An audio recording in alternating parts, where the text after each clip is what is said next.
দীনবন্ধু মিত্রের ১৯৬তম জন্মদিবসে তার স্মৃতি বইয়ের পাতায় থাকলেও ধ্বংসের পথে সাহিত্যী ও নাট্যকারের হেরিটেজ তকমা পাওয়া বাসভবন।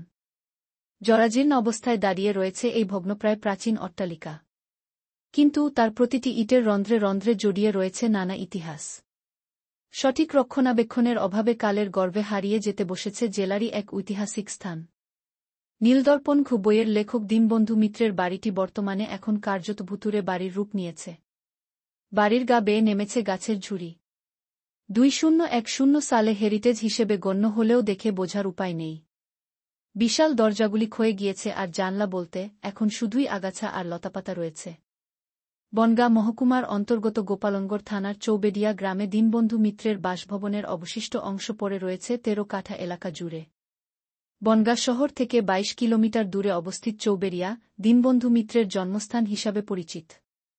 এই এলাকায় নানানভাবে ছড়িয়ে ছিটিয়ে রয়েছে বাংলা সাহিত্যের ইতিহাসের এক অবিস্মরণীয় অধ্যায়। এখনও নীলকর চাষিদের সেই সময়কার স্মৃতি আগলে রয়েছে নীল গাছের অস্তিত্ব। দীনবন্ধু মিত্রের নামে রয়েছে স্কুল, রাস্তার নামকরণও করা হয়েছে। মিত্রপরিবারের বর্তমান বংশধররা জানান, বাড়িটি হেরিটেজ হয়েছে অনেক আগেই, তবে হয়নি বাড়ি রক্ষণাবেক্ষণ বা সংস্কার। হেরিটেজ কমিশন থেকে মুখ্যমন্ত্রী সব জায়গাতেই জানিয়েছেন দরবার। অবিলম্বে সরকারের তরফ থেকে বিষয়টি গুরুত্ব দিয়ে দেখে সংস্কার করা হোক এই সাহিত্যিকের বাসভবন চাইছেন পরিবারের সদস্যরা। হেরিটেজ বাড়িটি অবিলম্বে সংস্কার না করা হলে একসময় হারিয়ে যাবে এই ঐতিহাসিক স্মৃতিচিহ্ন, এমনটাই দাবি এলাকার স্থানীয় বাসিন্দাদেরও। দীর্ঘদিন ধরে সংস্কারের দাবি করে আসলেও স্মৃতি আগলে রাখতে এখনও কোনো ভ্রুক্ষেপ নেই প্রশাসনের। সেক্ষেত্রে বছরে বিভিন্ন সময় হাতে গোনা কিছু পর্যটক সাহিত্যিকের এই বাসভবন ঘুরে দেখার জন্য গেলেও পরিত্যক্ত অবস্থাতেই পড়ে থাকে নীলদর্পণের স্রষ্টা দীনবন্ধু মিত্রের। আজকে দীনবন্ধু মিত্রের জন্মদিন। 2008-10 সালে এটা হেরিটেজ ঘোষণা হয়েছিল। তারপর ভগ্নদশা, কিছু নেই, প্রায় ভুলেই গিয়েছে মানুষ। কি বলবেন? দীনবন্ধু মিত্রের আজকে 196তম জন্মদিবস। এই জন্মদিবসে তার বাড়িতে কেউ বা কারা কখনো মালা দেয় না, এরকম একটা অবস্থা। সেই অবস্থার প্রেক্ষিতে দাঁড়িয়ে এইখানে যে সাহিত্য, যে ইতিহাস সৃষ্টিকারী সাহিত্য বলা যেতে পারে, তখন প্রেক্ষাপটটা ছিল স্বাধীনতার প্রেক্ষাপট, ব্রিটিশ পিরিয়ড, নীলকর সাহেবদের অত্যাচার, নীল চাষিদের বিদ্রোহ, তারা নীল চাষ করতে বাধ্য করত, কোনো খাদ্যশস্য চাষ করতে তারা দিত না, তার বদলে নীল চাষ, কারণ নীল চাষ ইউরোপীয় দেশগুলোতে লাভজনক ছিল। নীল এখান থেকে নিয়ে গেলে পরে অনেক লাভে বিক্রি হতো। তারা ব্যবসা করতে এসেছিল, কিন্তু ভারতবর্ষের কৃষকদের পরে যে অত্যাচার নামিয়েছিল, সেই অত্যাচারকে তিনি কলমের মাধ্যমে তুলে ধরেছিলেন নীলদর্পণ নাটকে। এই নীলদর্পণ নাটক শুধু ঐতিহাসিক প্রেক্ষাপট এই কারণে, আজকের দিনে দাঁড়িয়েও ব্রিটিশ শাসন, ব্রিটিশ চলে গেছে ভারতবর্ষের বুক থেকে, কিন্তু তার যে আমাদের ফ্যামিলি আছে 1829, তাহলে 156 হয়। 2008 সালে কি বলবেন? বলবো, দেখুন, এটা খুব দুঃখজনক ঘটনা। আপনার প্রথম দিকে যখন বিধাননগর গভর্নমেন্ট, এটা বাবার কাছে ছিল, বাবারা হচ্ছে নাতি, তখন আমাদের ফ্যামিলি দিতে যায়নি যে আমরা সংস্কার করি, মিটে গেছে। পরবর্তীকালে যখন আমরা এগিয়ে গেলাম, 1978 সালে 150তম জন্মবর্ষে একটা কমিটি তৈরি হয়, স্মৃতিরক্ষা কমিটি। বাবা ছিলেন তো চেয়ারম্যান, অশোক মিত্র তখন ফিনান্স মিনিস্টার, বামপন্থী সরকার এলেন। বাবা বললেন, দেখুন এতদিন তো হয়নি, আমরা আগে দিতে চাইনি, এবার যত কিছু হয়। বললো, আমি কথাই না কাজে করে দেখাবো। কিছু হলো না, 80 সালে আবার এলো। বাবা বললেন তো এইবার হয়, কিন্তু তার মধ্যে ফিনান্স মিনিস্টার থাকলেন না। তারপরে দীর্ঘ সময় ধরে আপনার এইটা চলছে, কিন্তু হচ্ছে, কেউ কোনো উদ্যোগ নিচ্ছে। তারপরে 2008 সালে অধিগ্রহণ হলো, তারপর যে গভর্নমেন্ট করলো সে গভর্নমেন্টও চলে গেল, অন্য গভর্নমেন্ট এলো, তারা বললো হ্যাঁ হবে।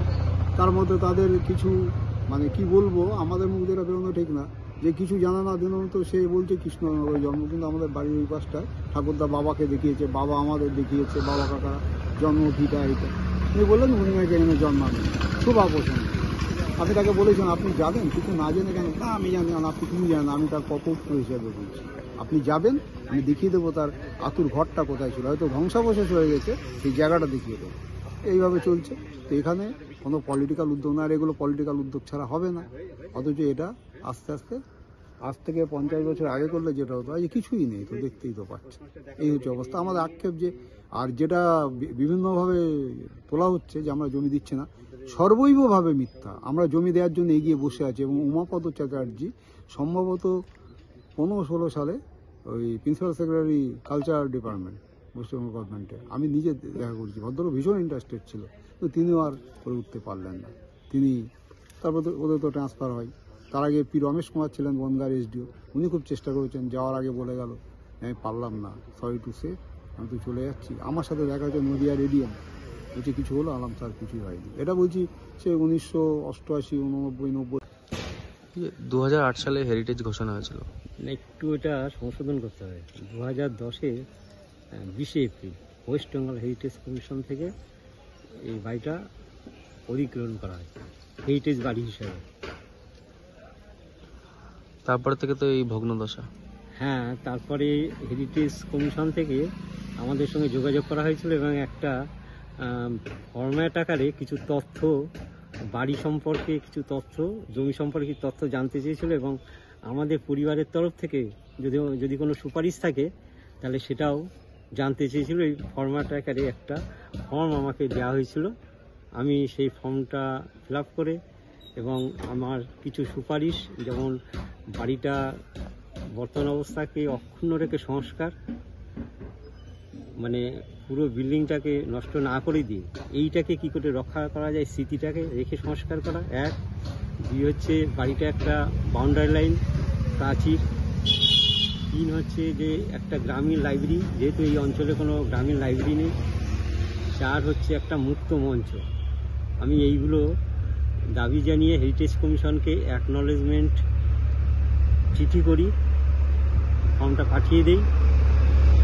তারপর থেকে তারা উদ্যোগ নিয়েছিল, কিন্তু ওই মাঝপথে বন্ধ হয়ে গেছিলো। আবার আমরা যোগাযোগ করেছিলাম, তারা তেমন কোনো রেসপন্স করেনি।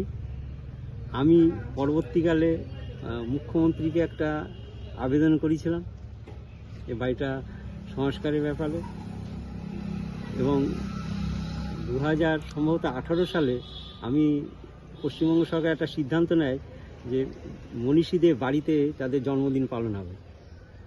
আমি তার পরিপ্রেক্ষিতে বিভূতিভূষণের জন্মদিন পালনের অনুষ্ঠানে আমি গিয়ে আমাদের পশ্চিমবঙ্গ সরকারের তথ্য সংস্কৃতি সচিবের কাছে দীনবন্ধু মিত্রের জন্মদিন পালন যাতে তার জন্মভিটাতে হয় তার আবেদনও করেছি। ডকুমেন্টস আছে আমার কাছে। খারাপ লাগে আসলে দীনবন্ধু মিত্র সম্পর্কে আমার মনে হচ্ছে অনেক কি জানার জিনিস রয়ে গেছে। নিছকই আমরা হয়তো ইতিহাস বইতে যারা ইতিহাস নিয়ে চর্চা করেন তারা হয়তো অনেকটাই জানেন, কিন্তু আমরা যারা সাধারণ পড়াশোনা করি তাদের কাছে নীলবিদ্রোহ, নাটক, নীলদর্পণ এটুকুর মধ্যেই সীমাবদ্ধ। কি চৌবেরিয়াতে দীনবন্ধু মিত্র জন্মগ্রহণ করেছে এরকম কিছু কিছু তথ্য হয়তো আছে, কিন্তু দীনবন্ধু মিত্র এই মেহ আমাদের যে সাহায্য রজনী বলে একটা কথা প্রচলিত আছে, আমরা যাত্রা, অনুষ্ঠান, থিয়েটার করি, তার কোনো প্রতিষ্ঠানে সাহায্য করবে। আমাদের বাংলার প্রথম নীলদর্পণ নাটক মঞ্চস্থ হয়েছিল মেহ হাসপাতালের জন্য সাহায্য রজনী হিসাবে। 14টা ভাষায় অনুবাদ এবং অনুদিত হয়েছিল নীলদর্পণ প্রকাশিত হওয়ার পরে। ওই সময় একটা আঞ্চলিক ভাষার নাটক, এটা একটা গর্বের জিনিস বাঙালির কাছে। দীনবন্ধু মিত্র শুধু